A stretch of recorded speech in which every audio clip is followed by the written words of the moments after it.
The snow began to fall just as I pulled into the driveway, large, languid flakes that swirled in the glow of the porch light Marcus always left on for me. It was a perfect Christmas Eve scene, the kind you see on greeting cards. The house, our family's anchor for so many years, stood warm and inviting, its windows gleaming with the soft light of the tree within. I sat for a moment in the car, the engine ticking as it cooled, and just watched. I could make out the shapes of them moving around inside, Marcus's tall frame and Chloe's quicker, more delicate one. My heart, as it always did on this night, swelled with a familiar, almost painful warmth. This was the highlight of my year, this tradition. The gifts on the passenger seat were a testament to that. I had spent months choosing them, wrapping them with care in paper that shimmered with gold and silver. For Marcus, a rare first edition of a John le Carré novel he had been searching for. For Chloe, an exquisite cashmere scarf the color of a winter sky, something I knew would complement her eyes. And for each of them, smaller tokens, things I had noticed they needed or mentioned in passing throughout the year. It was not just about the objects themselves, it was about the message they carried. I see you. I listen to you. I am thinking of you. Gathering the packages into my arms was a precarious operation, a balancing act that left me peering over the top of the stack. The cold air bit at my cheeks, but I did not mind. The crunch of my boots on the newly fallen snow was the only sound, a satisfying punctuation to the quiet of the evening. I made my way to the front door, my pulse quickening with that childlike anticipation I had never outgrown. I could hear the muffled sounds of a classic holiday tune, the deep resonance of my son's laughter. Then I pushed the door open, and the warmth of the house rushed out to meet me. "I am here," I called out, my voice perhaps a little too bright, too eager. "Merry Christmas." The scene in the living room was as beautiful as I had imagined. The tree was magnificent, draped in generations of ornaments, each one a tiny memory. The lights twinkled, casting a soft, dappled glow on the presents already piled beneath.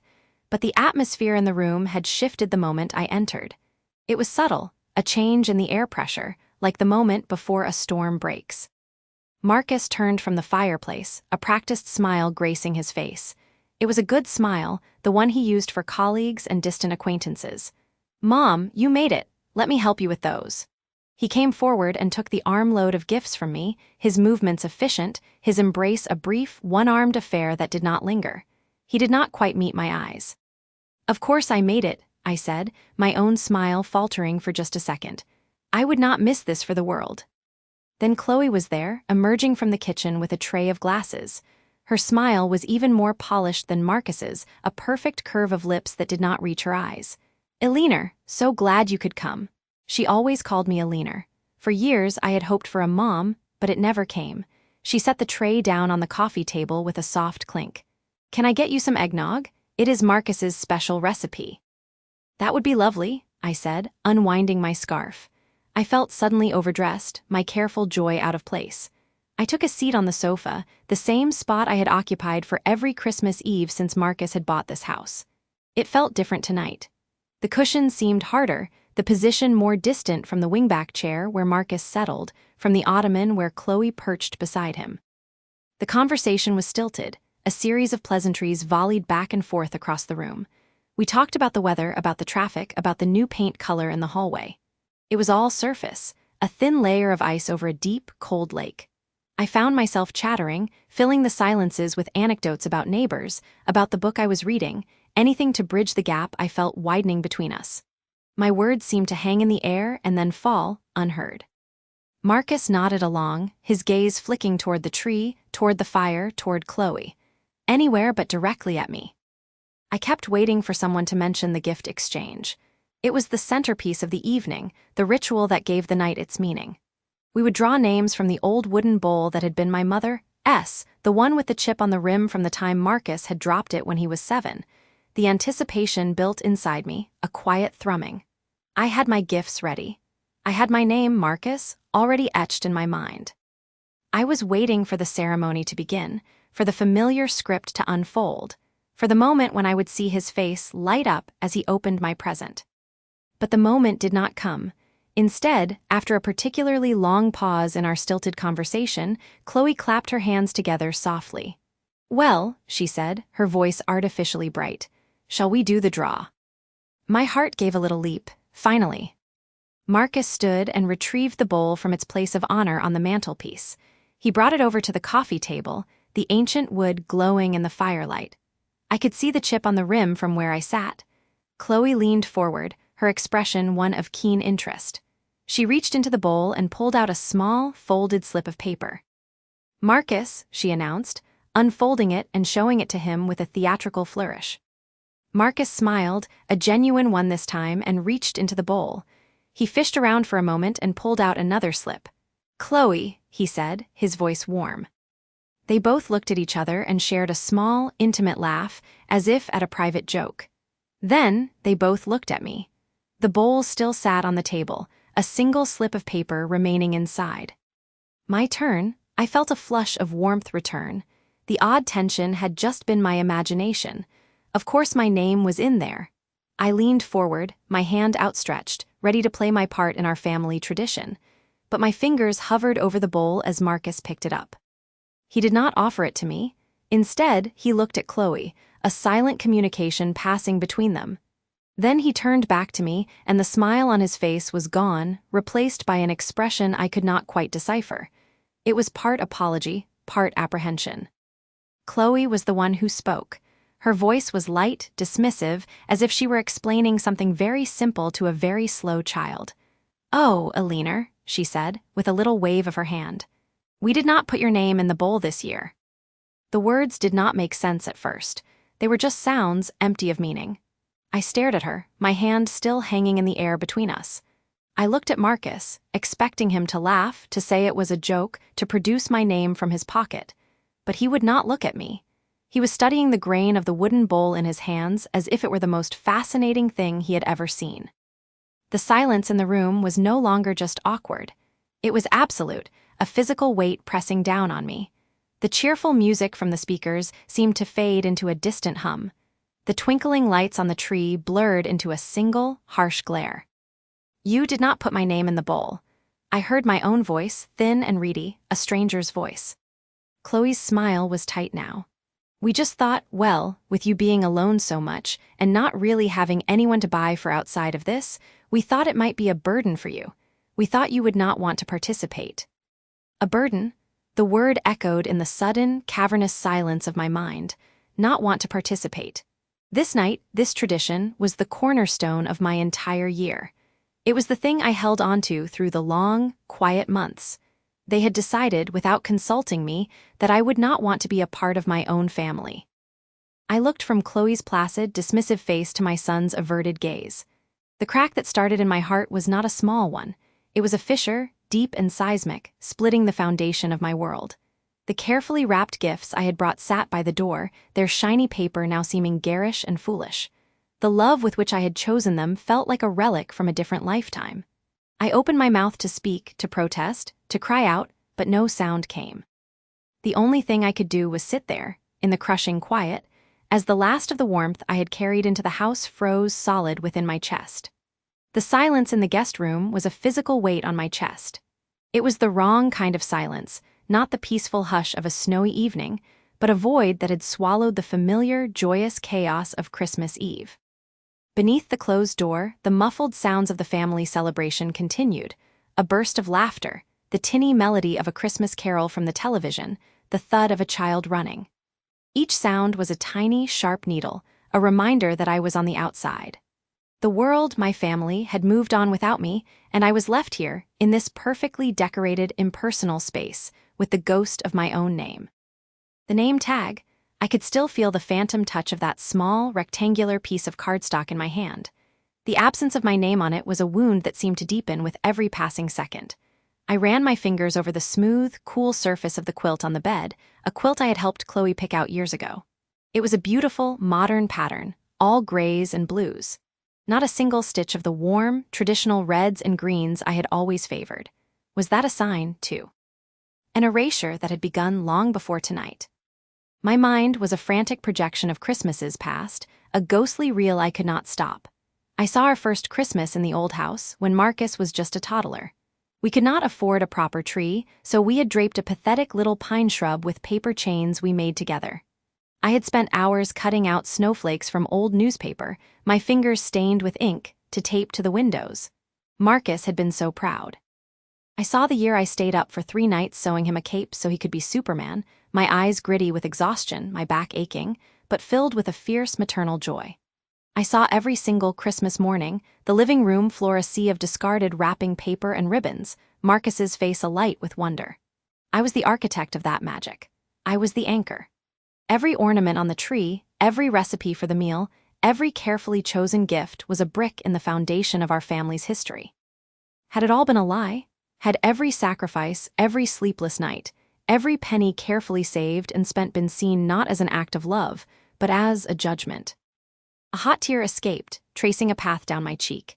It was followed by another, and then I was crying properly, the sobs quiet and ragged, my shoulders shaking. I cried for the woman in those memories, the woman who believed her love was building something permanent. I cried for the utter loneliness of this moment, surrounded by my family, yet feeling more isolated than I had ever felt in my life. The betrayal was not just about a name tag. It was about the obliteration of my entire life's work. A soft knock on the door startled me. I swiped frantically at my tears, but it was a futile gesture. "Come in," I said, my voice thick. The door opened cautiously, and Marcus stepped inside, closing it quietly behind him. He looked like a little boy, his shoulders slumped, his face pale and strained. He held 2 glasses of eggnog, the rich, nutmeg-scented steam rising into the cool air of the room. "I thought you might. I brought you a drink," he said, his voice tentative. He extended a glass toward me. I did not take it. I just stared at him, waiting. The silence stretched between us, taut and painful. "Mom, I am so sorry about the place card," he began, unable to meet my eyes. He set both glasses on the nightstand. "It was a stupid mistake, a mix-up with the printer." "Do not insult my intelligence, Marcus," I said, my voice surprisingly steady despite the tremor in my hands. "It was not a mistake. There are 24 people at that table, 23 name tags. Mine is the only one that is missing. That is not a printer error. That is an excision." He flinched at the word. Excision? It was a clinical, cold word. It was the right word. "Why, Marcus?" I pressed, the dam of my composure breaking. "After everything, after every Christmas I have ever made for you, why would you allow this? Why would you let her do this to me?" He finally looked at me, and what I saw in his eyes was not defiance, but a profound, pathetic weakness. It was worse than anger. It was an admission of guilt. "It is not like that, Mom," he pleaded, running a hand through his hair. "Chloe, she did not mean it as an attack. She feels that sometimes your gifts, your way of doing things, it can feel like a criticism." The room seemed to tilt. "A criticism," I whispered. "Of what?" "Of us," he burst out, his voice cracking. "Of our life, of our parenting, of everything. The toys you give the kids are always so perfect, so educational. The things you bring for the house are always better quality than what we have. You remember every birthday, every anniversary, you orchestrate these perfect, beautiful Christmases that we could never hope to live up to. It makes her feel inadequate. It makes me feel inadequate. Like we are not good enough, like our family is not good enough on its own." I felt as though all the air had been punched from my lungs. Every act of love, every attempt to give them the best of what I had to offer, every effort to create the kind of warm, secure childhood I had wanted for him, it had all been twisted into a weapon against them. My generosity was a judgment. My memory was a burden. My traditions were a yoke around their necks. "So this," I said, gesturing to the door to the house beyond, "this sterile, new tradition, this is your answer. To erase me, because my love for my family was too much for you to bear." "She said she wanted to create something new," Marcus said, his voice barely a whisper. "A tradition that was just for us. That did not have the shadow of the past. She said it was time to stand on our own." "The shadow of the past?" I repeated, the words tasting like ash. "I am your past, Marcus. I am your mother. I am not a shadow. I am a person." I looked at my son, this man I had raised, and I saw a stranger. A stranger who had stood by and allowed his wife to dismantle my place in the family because he was too insecure, too weak to defend it. The betrayal was now complete. It was not just Chloe's act, it was his complicity. He had no answer. He just stood there, a monument to his own failure. "I am sorry," he mumbled again, but the words were meaningless now. They explained everything, and they justified nothing. "Get out," I said, my voice flat, all the emotion drained out of me. Please just get out." He hesitated for a moment, then turned and left, closing the door with a soft, final click. I was alone again, but the silence was different now. It was no longer filled with questions, but with a cold, hard certainty. The hurt was no longer a confused ache, it was a precise, surgical pain. It was a deliberate act of exclusion, sanctioned by my own son. I do not know how long I sat there, motionless, watching the moonlight cast long, skeletal shadows across the floor. Another soft knock, even smaller than the first, broke the stillness. "Grandma," a tiny voice whispered. "Come in, Keisha," I said, forcing warmth into my tone I did not feel. My youngest granddaughter crept into the room, her pajamas covered in cartoon reindeer. Her face was serious, her large eyes wide with a concern far beyond her years. She climbed onto the bed beside me and snuggled close, her small body a little furnace against my coldness. "I am sorry you are sad, Grandma," she whispered, her voice muffled against my arm. "I am all right, sweetheart," I lied, stroking her hair. "I heard Mommy and Daddy fighting," she confessed in a hushed tone, as if sharing a grave secret.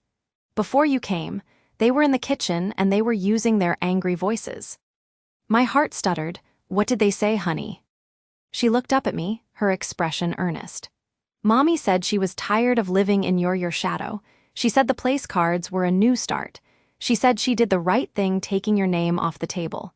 She said it was time our family had its own Christmas." There it was, the final, confirming truth delivered in the innocent, unvarnished words of a child. It was not a misunderstanding. It was not a mistake. It was a deliberate, calculated removal. Chloe had looked at the history of our family, at my role in it, and had decided it was a shadow that needed to be eliminated, and Marcus had agreed. The pain was so acute it was almost peaceful. There was no more speculation. The mystery was solved. The villain was identified. But as Keisha hugged me tighter, a new, more terrifying thought began to form in the icy clarity of my heart. If I was no longer part of their family tradition, if I was a shadow to be cast aside, then what exactly was I still doing here? And if I was not the anchor of this family anymore, then what was I? The fire that Marcus had lit earlier was down to embers, a bed of glowing orange that pulsed with a tired heat, much like the woman who stood before it. The living room, so recently a stage for festive cheer, now felt like a courtroom. The Christmas tree stood in the corner, its lights off, its ornaments looking like forgotten promises in the dim light. I had asked them to sit, Marcus on the leather armchair, Chloe rigid on the sofa, and Keisha tucked between her parents, her small face pale with a confusion she was too young to articulate. I remained standing, not to tower over them, but because I needed to feel the full weight of my own height, to draw strength from the spine my mother had given me. I did not look at them at first. My eyes traced the patterns in the old quilt I held folded over my arm, its fabric a map of our history. I could feel their anticipation, a thick and uncomfortable silence broken only by the soft crackle of the dying fire. Marcus's face was a mask of pleading guilt, while Chloe's was set in that familiar, defiant stone, but I could see the cracks around the edges now, fine lines of fear. "I have asked you here," I began, my voice quieter than I expected, rougher from the tears I had swallowed, "not for a fight. That battle, I think, has been lost for some time. I have asked you here for a reckoning." I finally lifted my gaze, letting it settle on each of them in turn, ending with Chloe. "You think my love comes without cost. You think these stories, this history, is a weight I place upon you for my own amusement or out of some stubborn nostalgia. You are wrong." I took a slow breath, the air tasting of pine needles and wood smoke. "The cost has been paid, in full, by women you will never know. The cost is in the calluses on my grandmother's hands from scrubbing other people's floors so her children could eat. The cost is in the silence my mother had to endure, the slights she absorbed so that I might have a voice. This family did not simply appear, it was forged." Marcus made a small, choked sound and looked down at his hands. Chloe's jaw tightened. "Mother, this is melodrama. We are simply trying to live in the present." "The present is a gift bought with the currency of the past, Chloe," I said, and the weariness in my voice was a palpable thing, a heavy cloak I had worn for too long. "You wish to discard the currency but keep the gift. It does not work that way. You want Keisha to have a clean slate, unburdened. I understand that desire. It is a mother's desire. But a slate wiped completely clean has nothing written on it. No strength, no foundation, no identity. It is just empty. I stepped closer to the sofa, my eyes locking with my daughter's. You think my insistence on remembering is a burden, but I will tell you what the true burden of my love is. The true burden is knowing that my own child sees the tapestry of her lineage as a thing of shame. The true burden is hearing my granddaughter correct her speech, hide her vibrancy, to fit into a world that will always, on some level, see the color of her skin first. My love's burden is watching you, my daughter, assist in that erasure. I saw her flinch then, a real physical recoil as if my words had struck her. That is not fair, she whispered, but the defense was weak, trembling. Fair? I let the word hang in the air. Let me tell you about fair. My mother, your grandmother, worked herself to bone so that I could go to a school that did not want me. She would come home so tired she could barely stand, but she would still sit with me and tell me stories of her mother, of our people. She would say, Elena, you remember. You carry it forward. That is your responsibility. That is the weight I have carried my whole life. Not a weight of bitterness, but a weight of memory. And it is a weight I have been proud to bear. Until tonight, when I saw that it is a weight you not only refused to carry, but that you resent me for carrying. Tears were streaming openly down Marcus's face now. He was a good man, a weak man in some ways, but a good one. His heart was breaking, and I felt a pang of sorrow for him. But this was not about his comfort anymore. Family is not just a name, I continued, my voice gaining a strength that came from a deep, untapped well of resolve. It is not just shared holidays and matching sweaters. Family is the covenant between the past, the present, and the future. It is the promise that we will not let those who came before us be forgotten, and that we will arm those who come after us with the truth of who they are. You wanted to forget the struggles, Chloe. But in forgetting the struggles, you forget the strength. You forget the victory, you forget us. I unfolded the quilt I had been holding. It was a masterpiece of patches and stitches, each square a different fabric, a different story.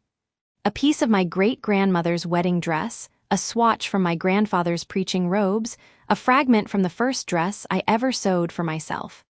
This is the history you are so eager to discard, I said softly, holding it out. I did not hand it to Chloe. I turned and placed it gently over Keisha's lap. The little girl's eyes widened, her small hands instinctively reaching to touch the soft, worn fabrics. This quilt has kept generations of our family warm, I said to Keisha, my voice dropping to a whisper meant only for her. It has stories in every stitch. Stories of joy, of sorrow, of survival. That is your legacy. Not a thing to be hidden, but a blanket of strength to wrap yourself in. I straightened up and looked at my daughter and son-in-law. I am not angry. I am resolved. I can no longer stand here as a monument to a history you wish to demolish. It is too painful. So, I will leave. Chloe shot to her feet. Leave? Mother, do not be ridiculous. It is Christmas Eve. Where would you go? I have a home, Chloe, I said, and for the first time, a small, sad smile touched my lips. I am not leaving as a punishment. I am leaving to reclaim my own peace. I cannot make you see what you refuse to look at, and I will not spend my remaining years feeling like a ghost in my own family's story. The argument that followed was a blur of raised voices and tears, but my mind was made up. My suitcase had been packed before I called them into the room. It was a statement of finality that silenced them more than any shout could. As I walked out into the cold, clear night, the only thing I took with me, aside from my bag, was the profound silence of a bridge burning behind me. Christmas morning dawned bright and brittle. In my small, quiet apartment, the silence was a companion, not an accusation. I made tea and watched the sun climb over the snow-dusted rooftops. The peace was fragile, but it was mine. And then, a soft knock came at the door. I knew who it was before I opened it. Marcus stood on my welcome mat, alone. His eyes were red-rimmed, his shoulders slumped. He held a small, clumsily wrapped gift in his hands. Elena, he said, his voice thick with emotion. I am so sorry. I have been a coward. I let myself. He trailed off, shaking his head. I do not agree with her. Not deep down. I never did. I just wanted peace. I looked at him, this man who had married my daughter, who had become a son to me. I saw the genuine remorse, the dawning understanding of the chasm that had opened.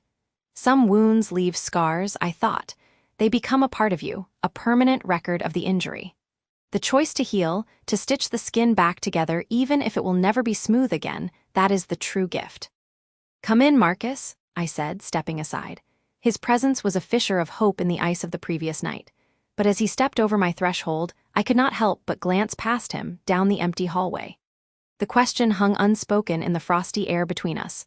Would she come? Was this a beginning, or merely an intermission in the final act?